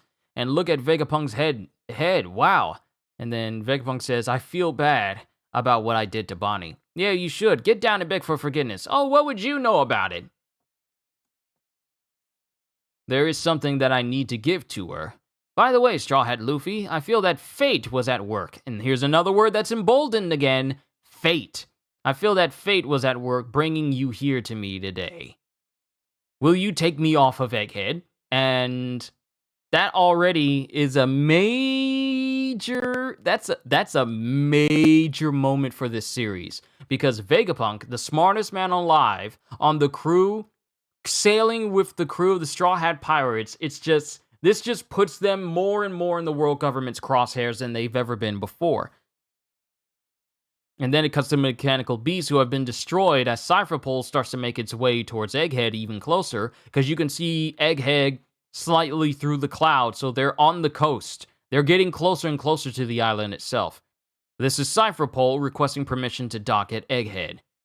We have eyewitness reports of Jewelry Bonnie sailing to Egghead. An obnoxious woman with all of her escapes. I believe we were finished with her already. So if we see her, we'll disappear her for good. So not only is Vegapunk on the list of Cypher Pole to completely kill, but Bonnie is on their list as well. Shaka, government ship. It's going to be hard to explain the pirates. For some reason, CP0's on board. It's Lucci! So we'll just hand them over. Rob Lucci's an assassin, right? And then everyone is shocked to hear the name of Rob Lucci, since they haven't seen anything of Rob Lucci since the events of Enies Lobby. So you already know Usopp is not too happy about it.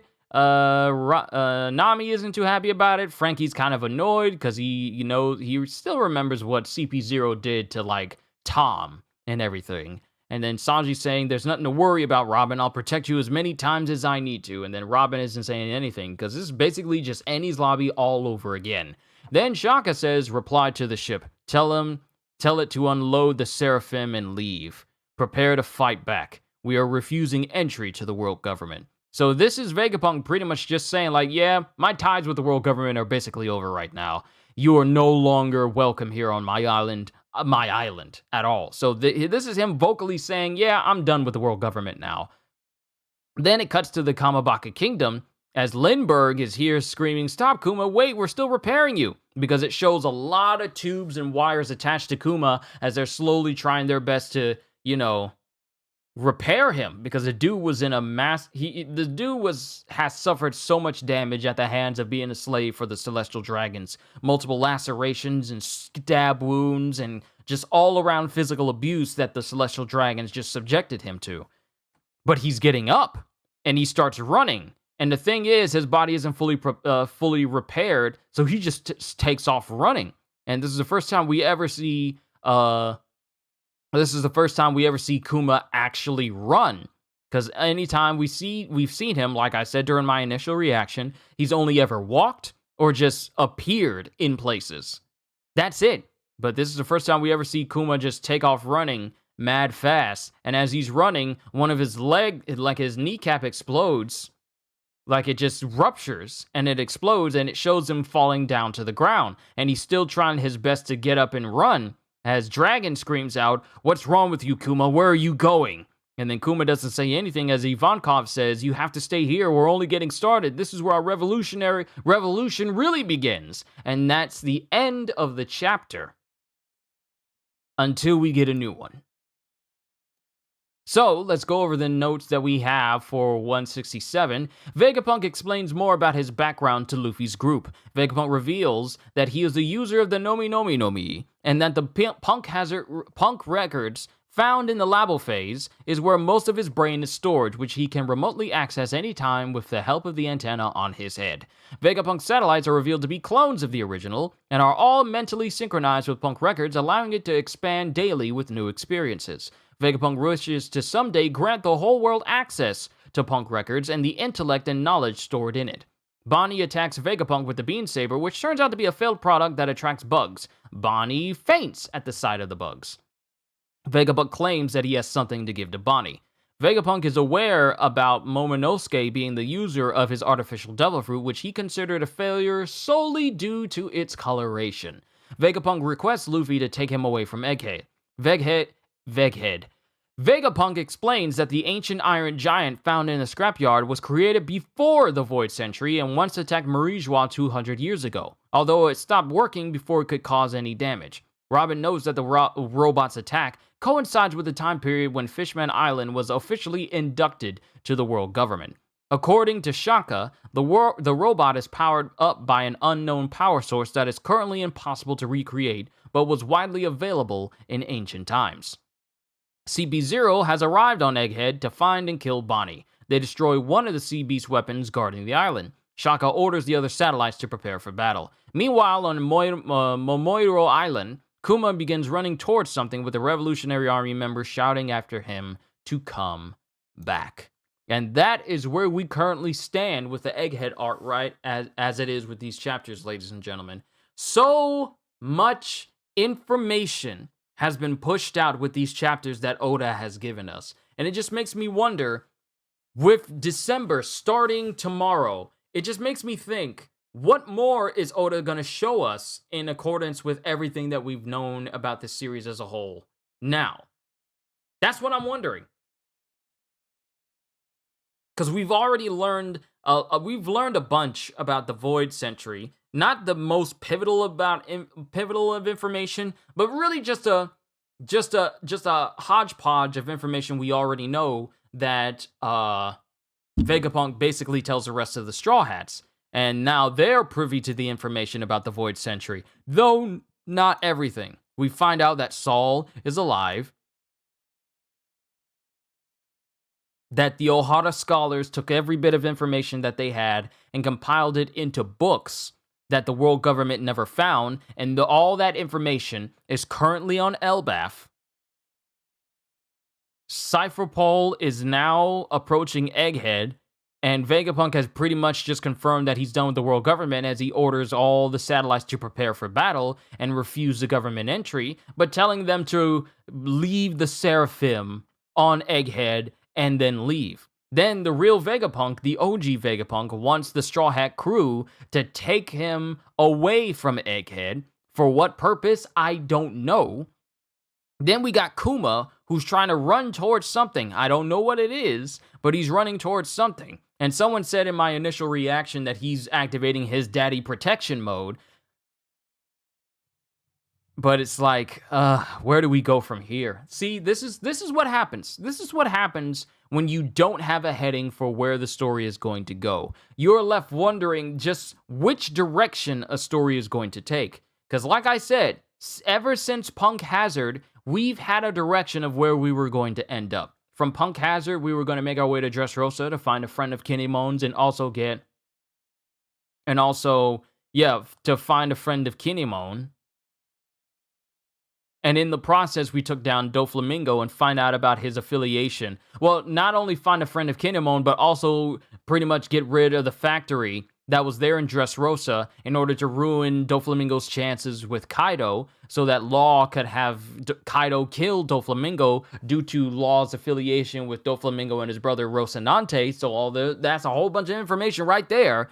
But it was really to take down Kaido. So after the events of Dressrosa, we had Zou, and then after Zou, we had Whole Cake Island, and then after Whole Cake Island, we had Wano, and now that we're done with Wano, we're in Egghead. But the main big goal that we had for the past couple of years, I want to say almost several, I want to say solid several years, was Punk Hazard information all the way to Wano information. And we had a heading. We had an idea of where we were going to end up. Now that we're done with Wano, we have no idea what direction we're going to end up in. Literally everything that Oda releases chapter after chapter is basically him just saying, yep, here's a little bit of new information for you guys. Enjoy. I'm not going to tell you where the story is going next. That is exactly where we sit and where we stand. Sit and stand, whichever you prefer, with the story of One Piece right now. We have no idea where we are going to go. And I think that's great. All this information that we're learning, there's so much to be unpacked from that. And it's just awesome. But real quick, what do you guys think of this? What do you guys think of the chapters that we got in November? I know I've been talking for a good solid hour and 42 minutes, but please tell me, what did y'all think of these chapters in this direction that One Piece is going in right now? Please tell me.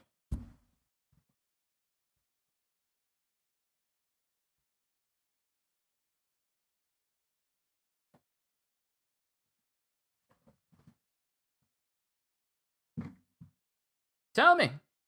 I want to know. And as I look at this volume of One Piece, Volume 1, and how it started, Volume 1, Romance Dawn, and seeing it from the beginning, and seeing where we're ending up in One Piece, and how everything has gone from, like, Volume 1 right now, and then see how everything has ended up. You wasn't a fan of the Saul reveal, but you love everything else about it, especially the Vegapunk stuff. What was it about the Saul reveal that you weren't really a fan of? Please, explain. Explain. Would you have preferred that Saul be dead?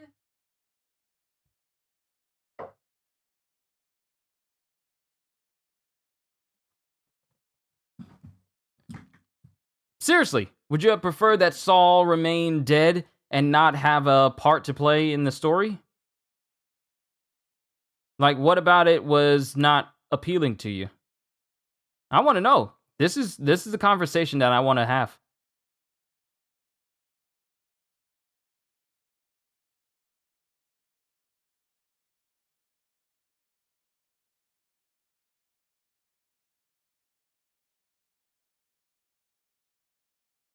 You just don't like that he's alive?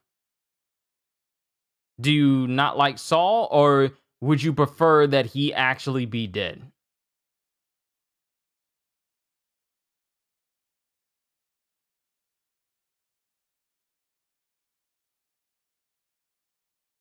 Like, I'm not opposed to Saul being alive because there really hasn't been any indication that anyone who's frozen by Kuzan is just instantly dead. They have to be carefully thought out. But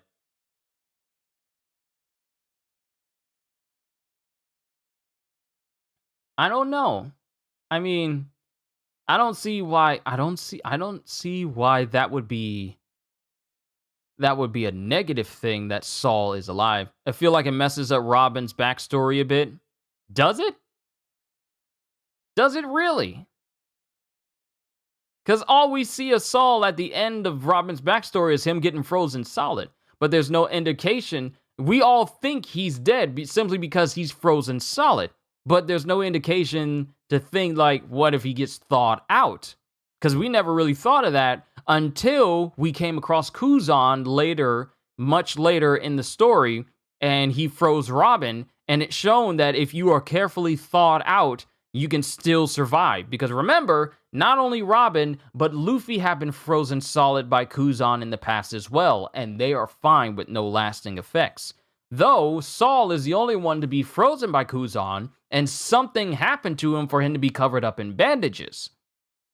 So it's not like it really, I don't think it messes up Robin's backstory, because then it's all like, well, if he's alive after he's been frozen solid, then that kind of lessens the impact of him being frozen solid. But then we see later in the series that we've seen other people be frozen solid and they still be fine.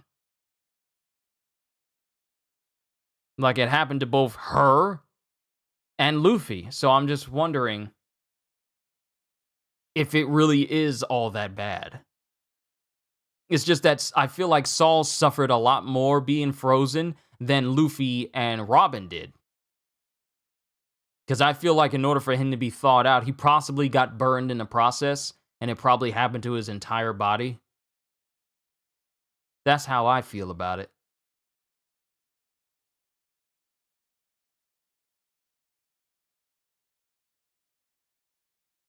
Hmm. I don't know. I don't know. I don't think it really messes up Robin's backstory. I don't think it does. I don't think it does. Because if it's the matter of him being frozen solid, then we've seen that happen before to people, and those people are fine. So it stands to reason that Saul would be fine as well. That's just how I feel. But with everything else that's going on in the Egghead art, I'm equal parts confused and clueless, but also eagerly awaiting what these next chapters for these last chapters of December. We are about to go through the last chapters of One Piece in 2022 before we get started on a brand new year that's going to be filled with brand new chapters and brand new revelations of One Piece. And we still have no idea what direction the Straw Hats and everyone else is going to go. Oh my goodness, I can't wait! I can't wait. I honestly can't wait. I can't wait. But overall, I like these chapters. The only thing I was possibly hoping to see in these chapters is just something about it, but to each their own. Looking forward to what the rest of it hit art and what's coming along with it. Yeah, I understand, Ogata-san. I can't expect everyone to think the same way that I do about One Piece. So don't feel like I'm trying to make you change your opinion on it. It's just like I like having these types of conversations because not everyone is going to like every single facet of One Piece the same way that I do. So I'm glad that we have these discussions to see our differences and difference of opinions on what we see in One Piece. So I'm very grateful for that. So don't think I'm trying to change your mind or anything. But I'm excited for what Egghead Art has in store for the One Piece story, the Straw Hats, and the next direction we're going to go in. because a lot of people have said that Egghead does not feel like it's going to be like a whole big massive arc on the same lines of Whole Cake Island or Wano. This is pretty much going to be like a preliminary arc before we get the massive big one. That's going to take up a lot of our time. Because we're already at a point that would seem like we're already at the Fire Festival Onigashima moment of Egghead. Because Cypher Pole is arriving at Egghead, and Vegapunk is already asking the Straw Hats if they can take him with them. We're getting all that going, and you would think that this is something that would happen after several long, maybe 10, maybe even 20 chapters. If this was going to be a long arc, it would be like a lot of exposition, some action moments, a lot of exposition. But no, it's been a combination of action and exposition, so it's condensed. So now we're at a point where it's going to be like, okay, we're about to have the confrontation, and then we're going to move out of the Egghead arc. We are already at that part right now, due to the fact that Vegapunk is refusing the CP0 to dock at Egghead. We are already at the confrontation, the big confrontation moment of this arc, where we'll see potentially Luffy face off against Lucci again, and members of CP0 along with a much stronger Straw Hats since Enies Lobby. So it feels like we're in the halfway through the arc, and at the same time, it doesn't. That's what I'm saying. It feels like we're in the halfway mark of this arc. And at the same time, we're not. Makes me feel like it's setting up either Elbaf or Blackbeard stuff with 1064 and the cover story racing to the next poneglyph. Like, my thing is, we need to find out what happened with Law and Blackbeard. Because the last thing we saw of Blackbeard's fight with Law was him using Kurozu Black Vortex on him, and then it cut straight to Egghead. Not only that, we need to find out why he has Kobe. And when you think about it, it has Blackbeard, if he were to beat Law and take him prisoner, it would mean that all three people involved with the Rocky Port incident would be in one place. Due to the efforts of Kobe, it allowed Blackbeard to defeat a former member of Roxas' crew and become the new leader of Hachinosu. And because of the Rocky Port incident, that also allowed Law to be seen as a warlord during the time skip of the story before his title was revoked in Dressrosa. So all three of and during the Rocky Port incident, Kobe would become known as the hero of Rocky Port. All three people who have had major incidents happen around the Rocky Port's place would all be together again. So I want to know why he took Kobe. And if he beats Law, why? For what purpose? Because it's scary to think about, like, as much as Blackbeard studies devil fruits, it would be absolutely horrible if Blackbeard was able to find out about the perpetual youth surgery. The ability for someone to give up their life so that the recipient could be immortal, be eternally young, could never age. So that would be a scary thought if Blackbeard finds out that the Ope Ope no Mi can do that. If he were to beat Law. Mind you, Law is already strong. He's already known how to awaken his Ope Ope no Mi, though it still drains him of stamina. But the fact that he was able to use Shockwill on Blackbeard, and it works, that's something, even though Blackbeard basically just shook it off. See, mind you, when it happened to Big Mom, she was hurting. It happened to Blackbeard, who isn't even the same size as Big Mom, and he just shrugs it off and continues fighting. To call Blackbeard a tank would be an understatement. The fact that he's able to take damage more than anyone else, and the fact that his Devil Fruit makes it so that he receives more damage than the average person. And he's taking these attacks and he's tanking it. Blackbeard is a unit. So we need to find out what happened with Blackbeard versus Law. Then we need to cut back to basically, like, who else is having events going on with them?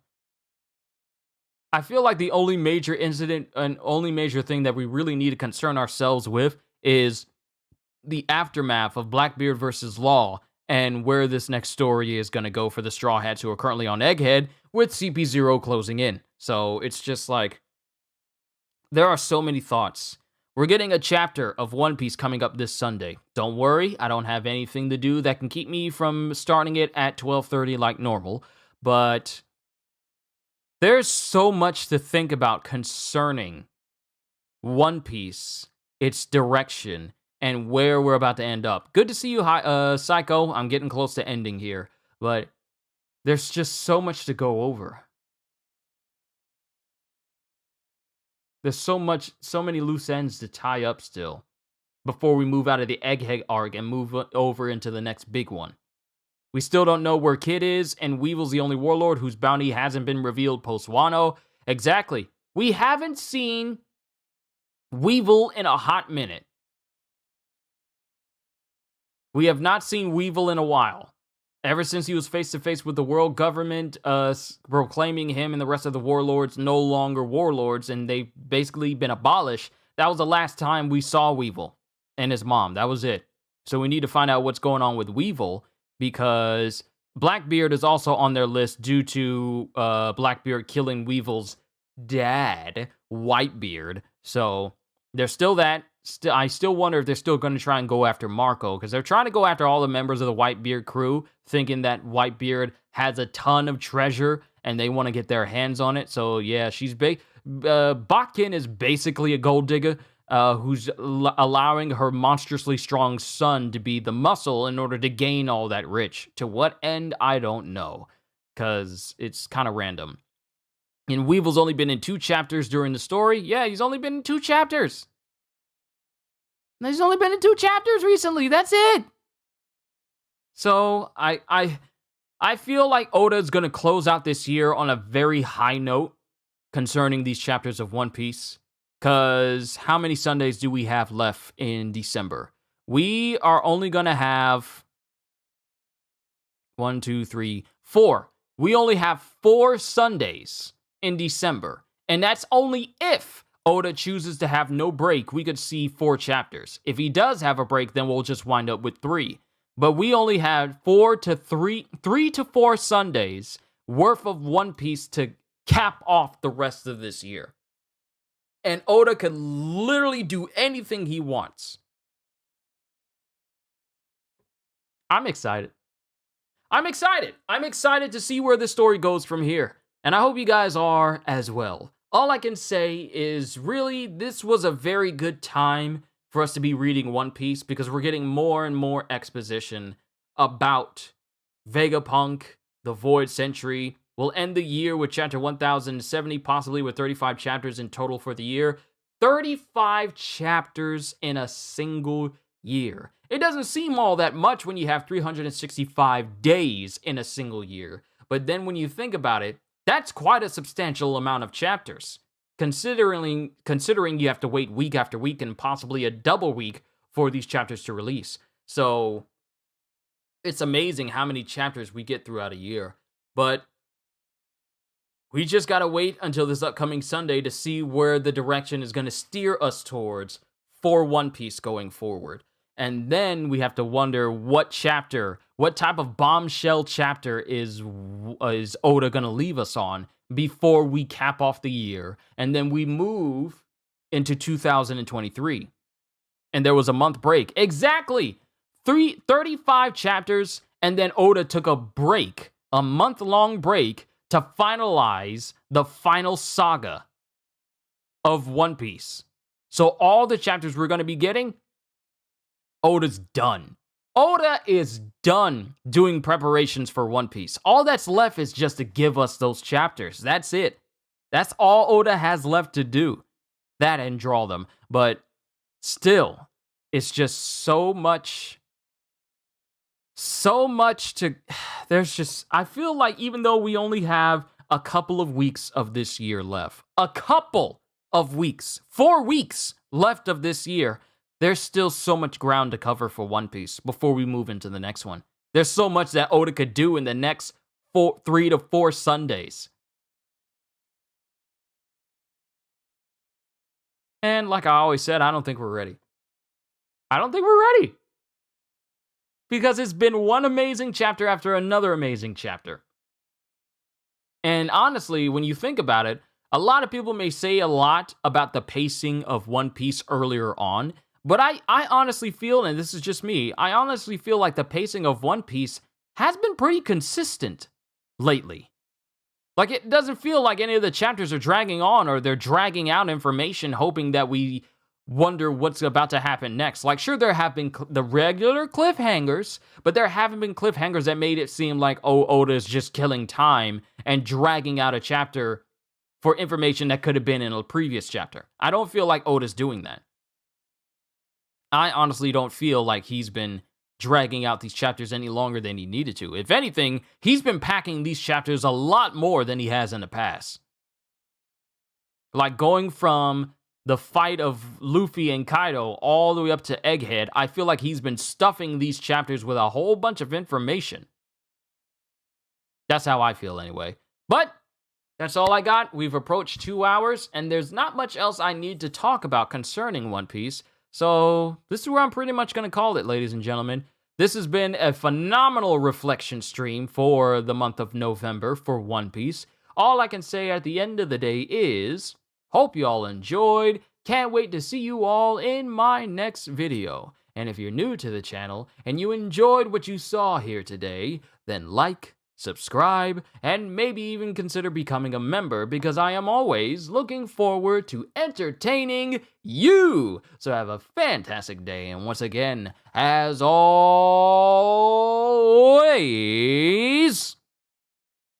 later, peoples. Whew, all that talking. I'm hungry.